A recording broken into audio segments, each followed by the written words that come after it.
Here are 5 things to make your home loan process go faster. In many cases, home loans can seem arduous and difficult. You're going in the home loan process, trying to get pre-approved. Maybe you found a property, you got a contract, the seller accepted your offer, you start going into underwriting, and then the underwriter puts the brakes on and says, "Nope, stop, you need to do this, this, and this." Well, here's some things that you can do to make the process much smoother and close on time or even close early, okay? Number 1, documents. Have all of your documents ready. This includes your income documents, like your W-2s, pay stubs, tax returns, all that kind of stuff pertaining to your income. Could be your Social Security benefits, maybe your disability benefits, Veterans Administration, all that stuff, your award letters. Make sure you have all those documents handy, whether that's an electronic form or physical form, right? Income as well as your asset documents, right? Underwriters are going to want to make sure that you have enough money for your down payment, your closing costs, either or both, right? And anything else that's necessary for the loan process. Make sure you have all of your documents in order. Income again, so income, assets, your driver's license, maybe even your Social Security card, tax returns, all that kind of stuff. Underwriters typically want to see 2 years history. So they're going to want to know 2 years of your work history. They're going to want to see 2 years of your income history, and usually at least 2 months of your asset history, right? So that would be your bank statements, your 401k, other assets like investments that you might have and be using for the loan. So again, number 1 is make sure to have all of your documents ready.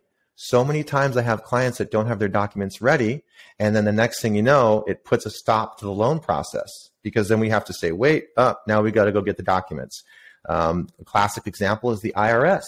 What if you need IRS documents for some reason, but you don't have them because you haven't filed your taxes yet? Well, that could potentially put a stop to the loan. So again, documents, documents, documents. Have all of your documents ready, because once you have those, especially if they're in electronic form, then you can just send those to your lender, such as myself, or trust somebody who's a mortgage broker or lender you're working with, and it's quick. They can just submit those right to the underwriter or the processor, and we're moving forward with your loan. Number 2, tell your lender everything about your financial situation you can. This is super, super important. Sometimes we have an initial conversation as mortgage brokers, as lenders, and we start asking questions. Maybe you don't talk about everything because it could take, a few hours to talk about everything.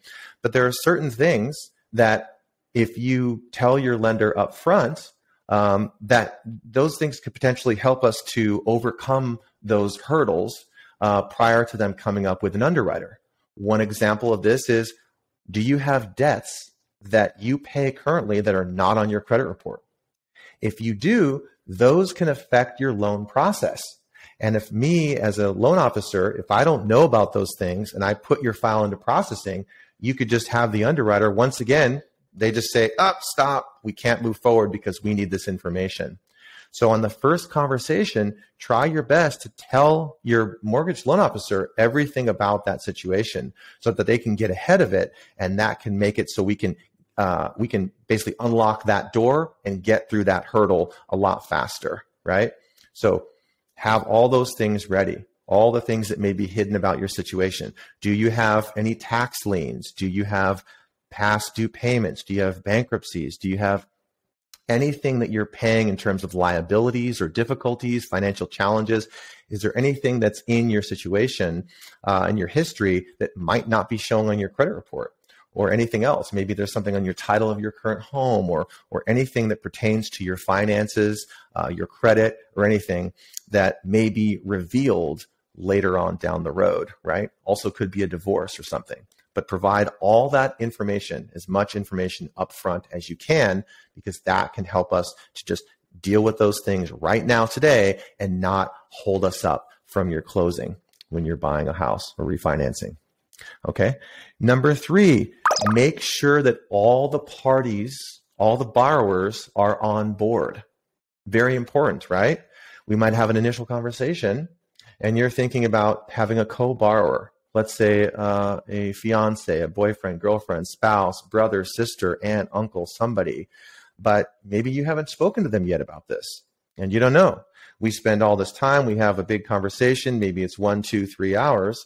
Come to find out, we can't even move forward today because actually that person that you were thinking about, they're actually not even on board. They're like, nah, I don't want to do this, right? And in the same vein, not only should we make sure that all the potential borrowers are on board with this process, right? Let's set a time to make sure that we can all be on the phone, and let's make sure that they have their documents ready as well. So we don't hold up or snag the process, right? So again, make sure all of the folks that are going to be part of this transaction are on board. Another one is, let's say, for example, that you're in the process of a divorce, right? God forbid, if you're in the process of a divorce, it does happen. Make sure that if you don't have a divorce decree yet, you haven't gone through the court proceedings or whatever, make sure that your ex-spouse, right, is on board with this transaction. They're willing to sign off on it, right? Very, very important that all parties involved are on board and on the same page. Super key there, okay? Number 4, start working on your credit today. I can't tell you how many times folks will call me, we'll have a conversation, they're really excited, they want to be getting into a home, maybe they're a first-time home buyer, maybe not, maybe it's a second home or something, investment property. They don't even know what their credit score is, or maybe they only know their credit score on one of the websites or the apps that we use that are free. Those are usually not accurate.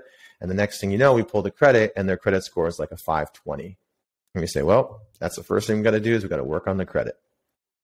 So right now, today, work on your credit score, pay off debt, work with somebody like a mortgage lender who can help you fix your credit. For myself and my clients, I help you fix your credit for free. Now, it does cost me money to do that, but if we're working together, I can go into the company that I use to pull credit, and I can pay for tools. I can pay for tools on your credit, and I can look and see what things very specifically that we need to do that will get us to a specific credit score. Very important, right? If you're going to buy a house in the next 3, 6, 9 months or something, or maybe even after, right? You want to start getting your credit score high today, and as high as possible, not just because you want to get pre-approved, but also because your credit score can determine, it's a big determining factor in the pricing of your loan. Lenders are always looking at you, the borrower, as a risk, and they're going to look at how much risk you are. So if your credit score is very, very low, they're going to see you as a much higher risk. Now, they may still do the loan, but they'll say, yeah, the interest rate's much higher. The down payment may be higher or something like that, right? Whereas if your credit score is above a 740, for example, that's considered A-tier credit. You're potentially going to get the best pricing. Now, there are other factors involved to getting approved for a loan, such as your loan to value, how much you're putting down, and so forth and so on, and your debt to income ratio. But the credit score is a big one. So if your credit score is higher and it moves through up and up those tiers, right, then your pricing can be better. So everything in our country, America, helps you financially when you have a better credit score. Speaking that colloquial terms, not everything, of course, but so many things, just a giant amount of life is so much easier when you have great credit, and especially the case in mortgage, okay? The very last one is don't lie or attempt to mislead your mortgage broker or your lender.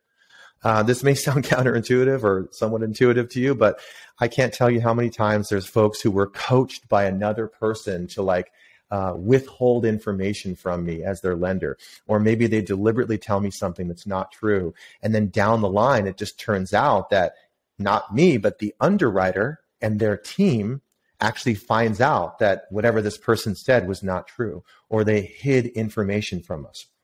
I'll give you a quick example. I had a potential loan that was going to go through recently in the past month or so, and it came to find out that the borrower, the person that was talking to me, was actually not the person that was going to live in the home. He was actually trying to get the loan on behalf of his son. And he was telling us, the lender, that he planned to get this loan, purchase this home, and move into it with him and his wife. When in reality, that wasn't the case at all. It was actually that his son was the owner of the home, and he had no intention to ever move into the home as his primary residence. He actually intended, for all intents and purposes, to get the loan, not move into it, and then just allow his son to rent it out as an Airbnb. Well, that's actually called mortgage fraud. If you lie to a lender and you make them believe something, for example, such as this is going to be my primary residence, when in reality it's not going to be a primary residence, it's going to be a rental property, that can be considered mortgage fraud, and that can stop the process. Now, I won't go too long in this video, but there's many examples where folks either mislead lenders, they lie, or maybe they just withhold information that's very important, and they waste a lot of time down the line because all of a sudden we get down, let's say, 2-3 weeks into the process, and the underwriter just puts a total stop to it and says, no, we can't do this loan. So number 5, don't lie, mislead, or withhold information from your mortgage lender, because chances are eventually they're going to find out. All right, that's it for today. Thank you guys again for watching. I'm Aaron Lietz with Logical Loan. Please like and subscribe and check the description box below for more information. Have a great week, and we'll talk to you soon.